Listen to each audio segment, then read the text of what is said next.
আসসালামু আলাইকুম, স্বাগতম সবাইকে। আজকে আমি তৈরি করে দেখাবো টমেটোর ভর্তা। চলুন তাহলে দেখে নিন কিভাবে এই রান্নাটা করা হয়। প্রথমে টমেটোর সাথে হাফ চা চামচ লবণ দিয়ে মিশিয়ে নেব। এরপর একটা ফ্রাইং প্যানে সরিষার তেল দিয়ে তেলটা যখন গরম হয়ে আসবে তখন আমি টমেটোগুলো দিয়ে দেব। তারপর কভার করে হাই হিটে 3 মিনিট রান্না করে নেব। আবার মিডিয়াম হিটে 5 থেকে 7 মিনিট রান্না করব। যখন টমেটোগুলো একটু ব্রাউন কালার হয়ে আসবে এবং সফট হয়ে যাবে তখন এগুলোকে আমি ম্যাশ করে নেব।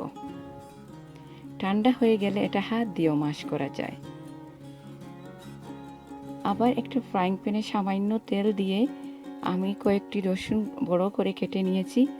এগুলোকে মিডিয়াম হিটে 2 মিনিট রান্না করব।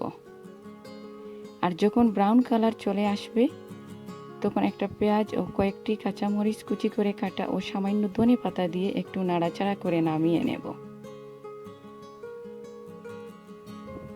তারপর লাল মরিচ ভেঙে তার সাথে লবণ দিয়ে ভালোভাবে মিশিয়ে এই ভর্তাটা করে নেব। ভর্তার স্বাদ এই মিশানোর মধ্যে, আপনারা ভালোভাবে মিশিয়ে নেবেন।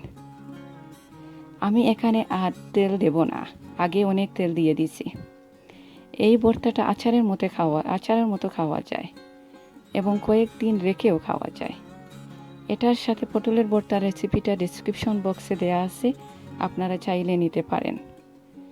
যদি আমার রেসিপিটা ভালো লেগে থাকে তাহলে লাইক, শেয়ার, কমেন্ট ও সাবস্ক্রাইব করে উৎসাহ দিবেন।